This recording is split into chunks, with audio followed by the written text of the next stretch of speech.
하나님 감사합니다. 오늘 성령 강림 주일 하나님의 귀한 역사가 이 시간 임하게 하셔서 우리 마음이 성령의 감동으로 변화되는 은혜의 시간이 되게 하옵소서. 사랑 많으신 우리 구주 예수 그리스도의 이름으로 기도드리옵나이다. 아멘. 오늘 성령 강림 주일을 맞이해서 우리 성도님들이 말씀을 듣는 중에 성령의 인도하심과 성령의 감동하심을 경험할 수 있기를 주님의 이름으로 축복합니다. 제 캠필드라는 유명한 작가가 있습니다. 그가 베스트셀러인 가장 절망적일 때 가장 큰 희망이 온다라는 책을 썼는데 그 책에 이런 이야기가 등장합니다. 서로 아주 친한 친구 의사가 있었습니다. 두 사람은 다 암의 전공 의사였습니다. 근데 한 친구가 늘 궁금했던 것을 친구에게 물어봅니다. 이보게, 나는 도대체 이해가 안 되는 게 있는데 자네와 나는 똑같은 약을 사용해서 환자를 치료하는데 왜 내가 치료하는 환자는 생존율이 22%밖에 안 되는데 자네가 치료하는 환자는 왜 74%나 생존 확률이 높은가? 난 그게 도저히 이해할 수가 없네. 그랬더니 그 친구 의사가 이렇게 대답합니다. 여보게, 자네나 나나 똑같은 약 처방을 하네. 에토사이드라는 약, 플라티눔이라는 약, 온코비라는 약, 하이드록시리아라는 약, 이걸 우리는 처방을 하지. 그리고 우리는 환자들에게 지난번에도 같은 약, 이번에도 같은 약이지만 그 약을 처방할 때 자네는 분량의 순서대로 아마 에포라고 그 약을 설명할 걸세. 그런데 나는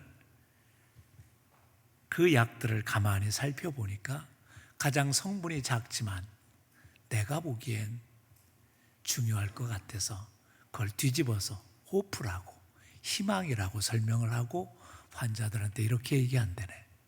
이 약은 희망이 있습니다. 당신의 삶을 새롭게 하고 미래의 행복을 가져다 줄 수 있는 그런 약이기 때문에 성실하게 이 약 처방을 따라 가십시오.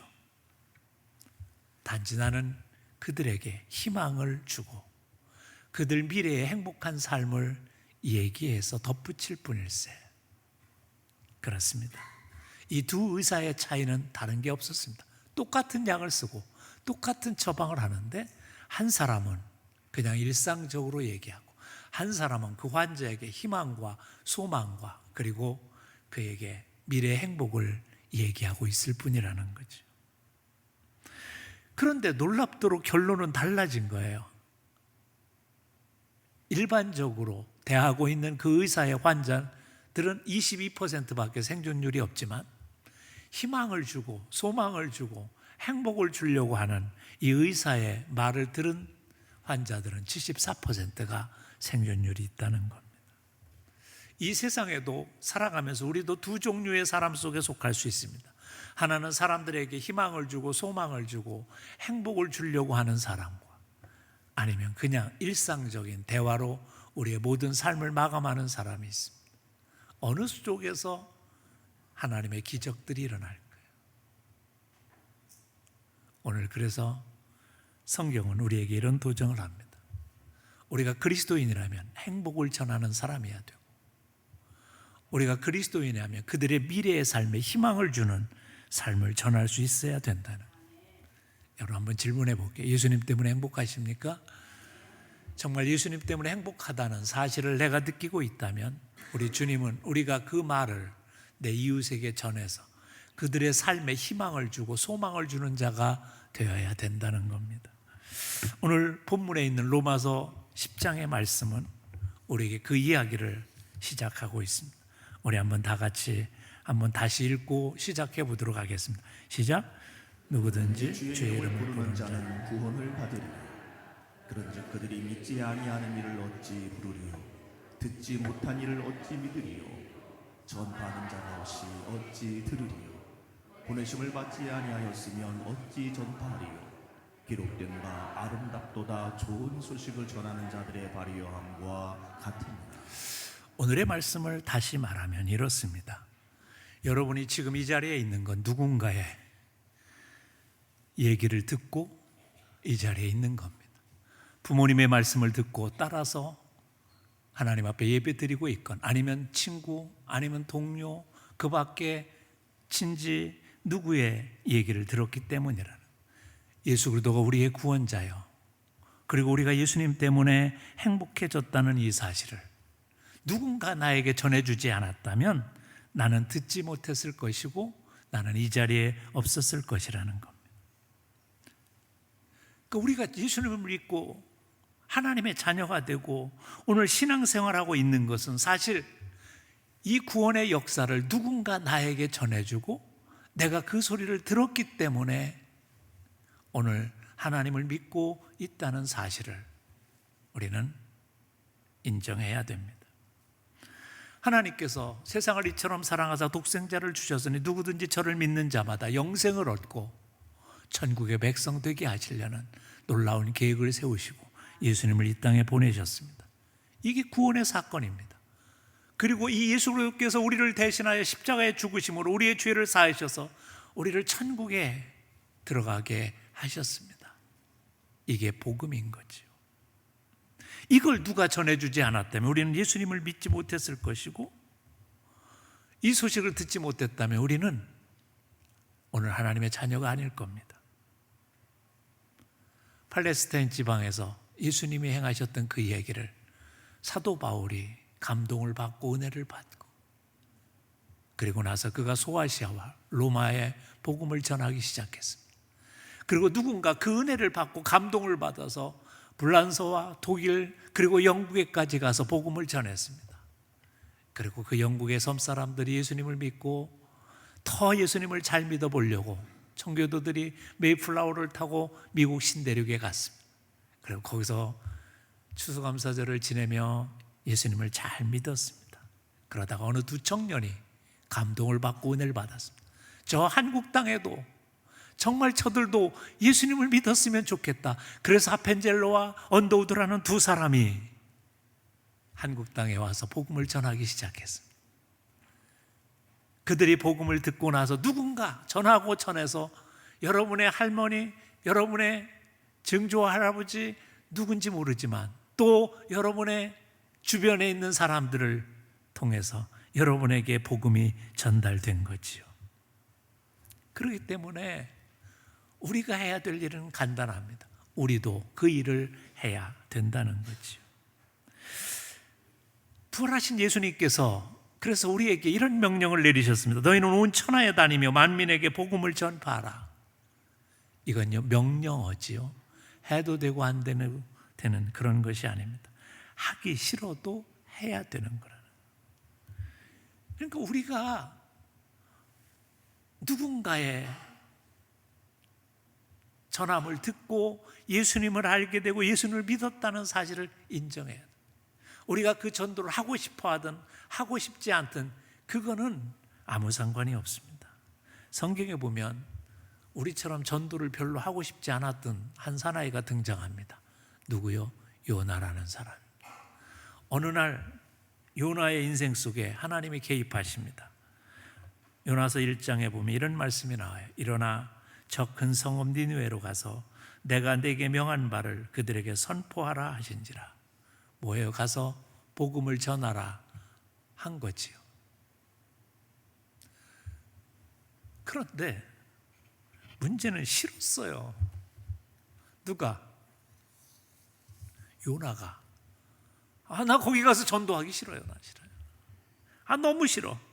더군다나 그 니느웨라는 나라는 어디냐면 유대 나라의 원수가 되는 아수라는 나라의 수도입니다.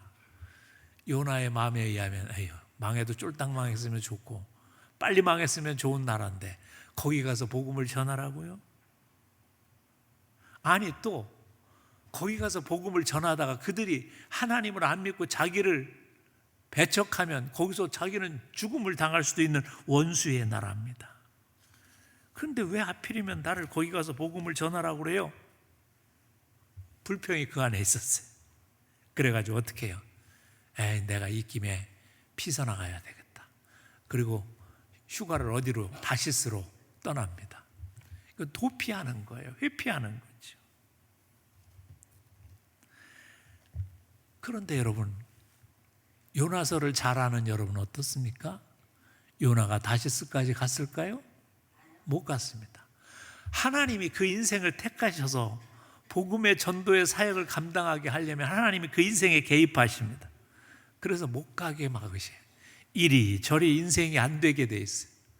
여러분도 혹시 고민해 보세요. 인생이 요즘 잘 안 되면 혹시 요나처럼 그런 인생을 살고 있어서인지도 모릅니다.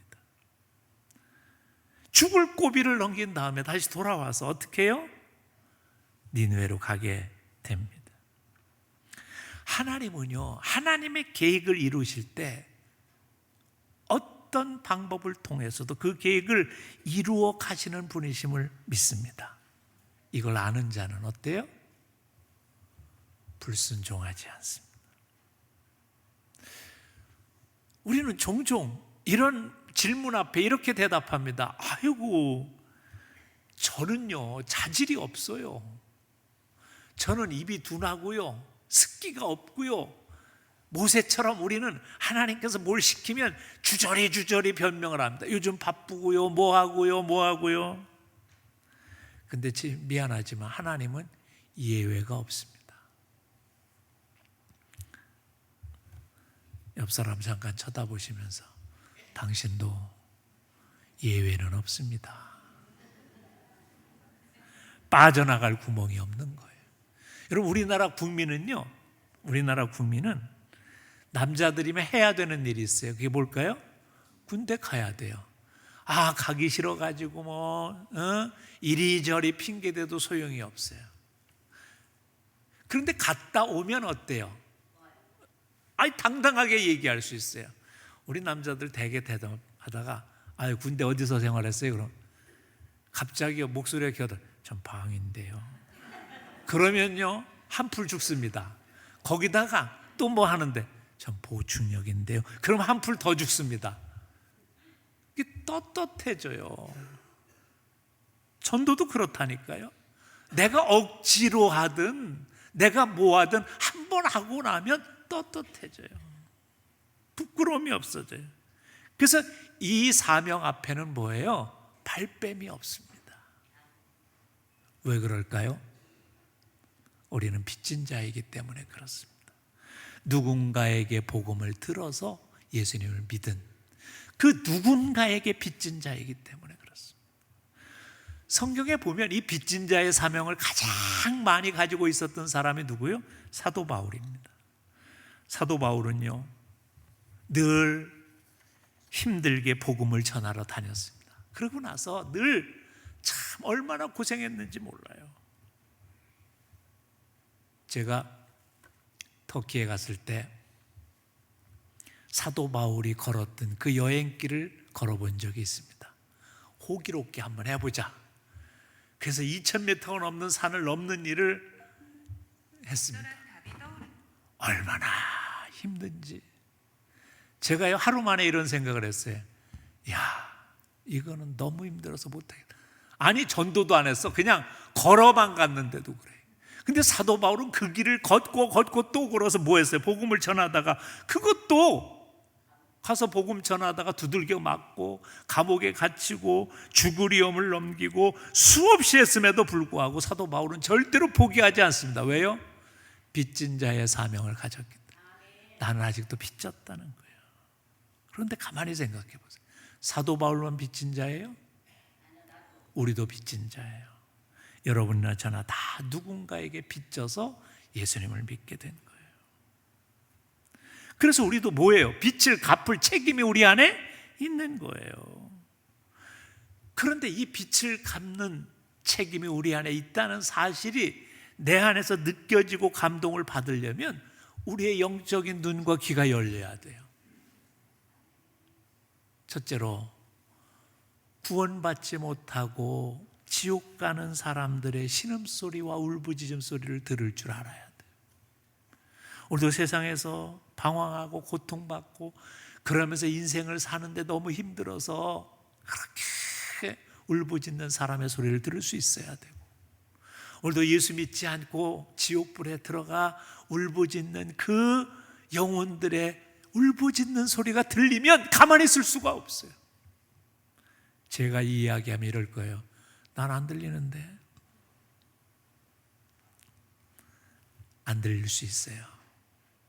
왜? 성령님이 그런데 우리 안에 있으면 들리기 시작해요. 성령님이 우리 안에 있으면 우리의 귀가 열려져서 세상에서 고통받고 힘들고 어려워하는 그 사람들의 신음소리가 들려져요. 사람을 보면 저 사람이 아프구나, 저 사람이 힘들구나. 또 우리 일가 친척이나 누구 중에 예수님을 믿지 않고 세상을 떠난 사람들이 지옥에서 얼마나 울부짖으며 나를 원망하고 그럴까를 들을 수 있는 사람은 가만히 있을 수가 없어요. 빚진 자의 사명을. 그래서 이 소리가 들릴 수 있는 영적인 귀가 열릴 수 있도록 기도해야 돼요. 두 번째 또 중요한 게 있어요. 그건 하나님의 탄식 소리를 들을 수 있어야 돼요. 어느 날 이사야 선지자가요, 예배를 드리러 갔어요. 예배 드리고 나서 깊이 기도하는 중에 갑자기 어디서 하나님의 탄식 소리가 들리는 거예요. 그 말이 뭐였냐면, 내가 누구를 보내면 누가 우리를 위하여 갈고. 도대체 누가 우리를 위해 갈고. 하나님이 안타까우셔서 죽어가는 영혼들을 듣지 못하는 이 사람들의 모습을 보면서, 이사야의 모습을 보면서 너무 안타까우셔서 뭐라고 말씀하시냐면, 내가 누구를 보내면 누구를 우리를 위하여 보낼까, 그 얘기를 하시는 거예요. 근데 그 이사야가요, 기도하는 중에 영적인 귀가 열리니까 하나님의 탄식 소리가 들렸어요. 그래서 뭐라고 대답합니까? 내가 여기 있나이다, 나를 보내소서. 이게 들은 자만이 고백할 수 있는 거예요. 하나님의 탄식 소리가 들리지 않으니까 우리는 어때요? 뭐 아무런 문제 없이 오히려 이렇게 생각해요. 아유, 그 뭐 1년에 꼭 2번씩 꼭 교회에서 그거 하라고 그러는데, 아이고, 그리고 뭐 30배, 60배, 100배 노래도 부르게 시키고 아무런 감동이 없어요. 저는 오늘 성령님께서 여러분의 귀를 열어주시길 주님의 이름으로 축복합니다. 주님께서도 이렇게 말씀하셨어요. 추수할 것을 많되 일꾼이 적으니 그러므로 추수하는 주인에게 청하여 추수할 일꾼을 보내주소서 하라. 그렇게 기도하라는 거예요. 그렇게 간구하라는 거예요. 그런 사람의 모습을 하나님이 너무 좋아하시기 때문에. 여러분, 오늘 본문 15절 마지막에 그래서 이런 말씀이 있어요. 아름답도다 좋은 소식을 전하는 자들의 발이요. 하나님은 우리가 억지로라도 정말 주님의 말씀에 순종하고 나가면 너무 좋아하시는. 물론 여러분이 그렇게 영혼을 구원하고 행복을 전하라고 하더라도 안 하는 이유가 있어요. 그건 뭐냐면, 아이고, 내가 가서 전한다고 뭐 변화가 있어야지. 아무리 전해도 아이고 받아들이지 않는데 내가 뭘 전해. 여러분 속에 그런 마음이 있는 줄 알아요. 물론 때로는요, 복음을 전하다가 광신자 소리도 듣고, 때로는 복음을 전하다가 문전박대도 당하고 모욕을 당하기도 하고, 때로는 비난을 듣기도 하고, 여러 가지 어려움을 겪은 적이 한두 번은 다 있을 수 있어요. 아니, 그런 소리 하려면 더 이상 말하지 마, 이런 소리를 수없이 들었어요. 그래서 우리는 결정했어요. 나는 이제부터 입을 다물기로. 근데 우리 하나님은 그렇지 않다는 거예요. 얘야, 그래도 입을 열어야 된다는 거예요. 그래도 네가 전해야 된다는 거예요. 나중에 열매 맺는 건 누가 하시? 내가 할게. 걱정하지 말고. 여러분, 성경을 읽다 보면 참 재미난 부분이 등장해요. 요나가 억지로 다시스로 가는 거 끌려가지고 이제 니느웨에 도착했습니다. 그리고 하나님이 복음을 전하라고 자꾸 하니까 하나님의 말씀을 전해야 되는데, 기분이 안 나. 이거 망했으면 좋은 동네인데 내가 거기 가서 뭐 말씀을 전해. 그래가지고요, 대충 합니다. 건성건성합니다. 그걸 어디서 알 수 있냐면 요나서 3장 이하에 가서 보면 니느웨라는 성이 얼마나 큰 성인지 사람이 사흘 동안 다 돌아도 사흘 동안 돌아야 되는 성이에요. 아주 큰 성이에요. 그러니까 정말 전도하고 다니면 열흘도 모자르고 진짜 20일은 가지고 30일은 가져야 복음을 전할 수 있는 그런 큰 성이에요. 근데요, 요나가 가가지고 하루 만에 다 때리칩니다. 그 얼마나 건성건성했겠어. 그냥 가서 하나님이 시키시긴 하니까 그냥 가서 당신들 예수 믿어야지, 40일 후에 당신들 왕이야, 당신들 막 하루 만에 다 끝내고, 아이고 하나님 너무 힘드네요. 아이고, 그러고서 끝났어요. 세상에 심정이 뭐겠어요. 들으려면 듣고 말려면 말아. 나는 그냥 하나님이 시켜서 억지로 하는 거니까 알아서들 해, 이런 마음으로 전했어요. 근데 하나님은요, 놀라운 일을 니느웨에서 발칵 뒤집혔어요. 니느웨 성이. 사람들이 회개하기 시작하고요, 심지어는 왕이 관복을 다 벗고 나서 뭐예요? 베옷을 입고 제에 앉아서 회개하며 우리가 어떻게 하면 좋을까? 요나는요, 요만큼도 그런 생각 안 했어요. 일도 하나님이 억지로 잡아다 시키니까 그냥 억지로 가가지고 끌려간 수처럼 그냥 한 30일은 해야 되는 거 하루 만에 다 끝내놓고 나 했지요? 하나님 앞에 그러고 자빠졌어요. 근데 하나님은 역사하기 시작합니다. 요나서 4장을 읽다 보면 요나가 회개하는 니느웨 성 사람들을 보고 못마땅해 합니다. 아이씨, 이러면 안 되는데. 그런데 하나님은 역사하세요. 이게 기가 막힌 거예요. 여러분이요, 억지로 해도, 그리고 건성건성해도, 대충 해도, 하기 싫은데 그냥 예배 끝나면 티슈라도 갖고 가라고, 그래서 억지로 티슈 한 2개 갖고 가서 집에다 던져놨어도 하나님은 그런 역사를 통해서도 하나님은 일하시는 분이심을 믿습니다. 그래서 우리가 해야 될 일은 뭐냐면 하나님의 말씀에 순종하는 거예요. 하나님의 말씀에 순종하는 거예요. 하나님이 그냥 내 마음이 네가 그런 일을 하는 게, 복음을 전하는 게, 행복을 전하는 게, 네 가진 기쁨을 전하는 거, 나 그거 좋아한다. 그 말씀을 따라 그냥 순종하는 거. 독일의 유명한 설교가요, 신학자인 디트리트 보네퍼라는 분이 계십니다. 그분이 유명한 옥중서신이라는 책을 썼는데, 그분이 하신 일이 뭐냐면 나치 정권에 대항해서 투쟁하신 분이에요. 그는 늘 설교의 논조가 이랬습니다. 여러분, 어느 미친 운전자가 지금 운전을 하고 있는데 난폭 운전에, 과속 운전에 그냥 해서 이리저리 사람을 쳐 죽이고 돌아다니고 있다면 여러분 어떻게 하셔야 됩니까? 대부분 우리는 어떻게 해요? 빨리 가서 그 운전자 끌어내야지. 그럼 관중들이 그 운전자를 끌어내야 됩니다. 그렇지요, 여러분. 그 미친 운전자를 운전 못하게 끌어내야 됩니다. 그렇게 설교하다가 잡혀 들어갔습니다. 그 미친 운전자는 누구요? 히틀러예요.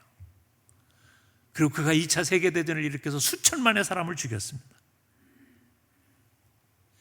그리고 그는 그 운전자를 끌어내리는 운동을 했습니다. 감옥에 갇혀서 사형 선고를 받습니다. 1945년 4월 9일까지 감옥 생활을 하면서 쓴 책이 옥중서간이라는 책입니다. 그 책에 보면 굉장히 중요한 얘기가 나옵니다. 그는 감옥에 들어가서 늘 기도했습니다. 하나님, 저 미치광이를 하나님이 데려가셔야 됩니다. 저걸 데려가셔야지 이 나라가 살고 세계가 삽니다. 근데 어느 날 밤에 기도하다 잠이 들었어요. 근데 놀라운 일은 환상 속에 히틀러가 지옥에 가서 죽어서, 그래가지고 하나님의 심판대 위에 섰는데 하나님께서 그를 향해서 명령을 내리시면 너는 세상에 많은 사람을 죽였으니까 지옥에 가라. 그랬더니 히틀러가 벌떡 일어나더니 하나님이 이건 아닙니다. 하나님, 제가 천국과 지옥이 있다는 사실을 알았으면 저는 절대 이런 짓 안 했습니다. 아무도 저에게 천국과 지옥이 있다는 얘기를 안 해줬어요. 누구도 나한테 그런 얘기를 해준 사람이 없단 말입니다. 그러면서 막 항의를 하는 장면을 꿈에서 봤어요. 자다가 벌떡 깼어요. 보네포가. 나는 지금까지 저 히틀러가 죽기만을 위해서 기도했지 그 영혼에게 복음을 전하려고 하는 생각을 하지 않았구나. 그래서 무릎을 꿇고 회개의 기도를 드렸다는 거예요. 주님, 저는 저 영혼이 악하다고 그 영혼을 빨리 제거해달라고 기도했지 저 영혼을 불쌍히 여겨서 하나님 저가 하나님을 알게 해주고 천국과 지옥이 있음을 알게 해달라고 그렇게 간구하며 기도하지는 않았네요. 저의 어리석음을 용서해 주옵소서. 그렇게 기도했다는 거. 사랑하는 성도 여러분, 이 세상의 복음을 들어야 할 사람이 얼마나 많은지 몰라요. 우리가 저 사람은 안 되고 저 사람은 제껴놓고 저 사람은 예전에도 그랬고 그런 수많은 사람들, 그들도 히틀러와 똑같은 절규를 할 수 있다는 사실을 우리가 알아야 되는 거죠. 그리고 하나님은 복음에 빚진 자들, 행복에 빚진 자들이 우리를 부르셔서 이렇게 말씀하시는 거예요. 내가 누구를 보내며 누가 우리를 위하여 갈래? 오늘 영적인 귀가 열려 이사야 선지자처럼 주여 내가 여기 있으니 나를 사용하여 주옵소서 고백할 수 있는 여러분이 되시길 주님의 이름으로 축복합니다. 우리 함께 기도하길 원하는데 이 시간